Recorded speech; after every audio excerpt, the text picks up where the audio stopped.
ಅವನೇ ಬಂದು ಸೇರಿಕೊಂಡದ್ದು. ಹೌದಾ? ಬೇಕಾದ್ರೆ ನೀನು ಸೇರಿ ನನಗೆ ಅವನೇನು ನೀವಿಬ್ಬರು ಸೇರಿಕೊಂಡು ಈ ಕ್ರಮವನ್ನು ಕೆಳಗಿಳಿಸಬೇಕು.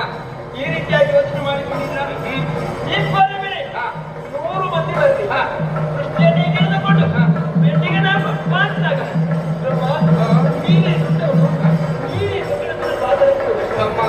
ನಿನ್ನ ಬಗ್ಗೆ ಆಲೋಚನೆ ಮಾಡಿದ ಅಯ್ಯೋ ಅನಿಸ್ತದೆ. ಯಾಕೆ ಮತ್ತೊಬ್ಬರನ್ನು ಭಾಗಿಸುವಕ್ಕೆ ಹೋಗಿ ನೀನೇ ಬಾಗುತ್ತಾ ಇದೆಯಲ್ಲ, ಅಭಿನಯ ಮಾಡಿ ನೋಡ್ತಿದ್ದೆ. ಹಾಗಾಗೋದಿಲ್ಲ. ನಿನ್ನ ಮಾತು ಎನ್ನುವುದು ಸ್ಪಷ್ಟವಾಗಿರ್ಬೇಕು. ಯಾರ ಮುಂದೆ ಒಂದು ಮಾತನಾಡ್ತೇವೆ ಆ ಮಾತಿಗೆ ಬದ್ಧರಾಗಿಯೇ ನಾವು ಉಳಿಬೇಕು.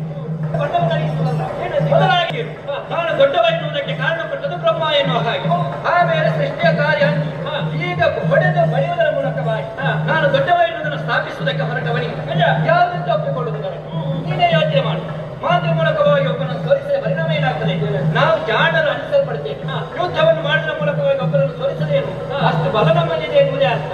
ಸಾಮಾನ್ಯವಾಗಿರುವಂತಹ ಯೋಗ್ಯತೆ ಯಾರಿಗೆ ಎನ್ನುವುದನ್ನು ಸೋಲಿಸುವುದಕ್ಕೆ ಅದು ಆಗುವುದಿಲ್ಲ. ಹಾಗಾದ್ರೆ ಮಾನದಂಡ ಏನು? ಒಂದು ಸೂಚ್ಯವಾಗಿ ತಿಳಿಸ್ತೇನೆ. ಅಮ್ಮ ನಾಡಿದ್ದು ಅದೇ ಕಳೆದ ಕಲ್ಪದ ದೈವಾದ ಪ್ರಪಂಚವನ್ನು ಮತ್ತೊಮ್ಮೆ ಸೃಷ್ಟಿ ಮಾಡಬೇಕು ಎನ್ನುವ ಹಾಗೆ. ಸೃಷ್ಟಿ ಮಾಡಬೇಕಾದ್ರೆ ಸುಪ್ತವಾಗಿ ಅದು ಇಲ್ಲೇ ಇದೆ. ಒಂದ ನಿನ್ನೊಳಗೆ ಅಥವಾ ನನ್ನೊಳಗಿರಬೇಕು. ಒಬ್ಬರ ಉದರವನ್ನು ಶೋಧನೆ ಮಾಡಿ ಅಲ್ಲಿ ಎಷ್ಟಿದೆ ಎನ್ನುವುದನ್ನು ತಿಳಿಯುವುದು.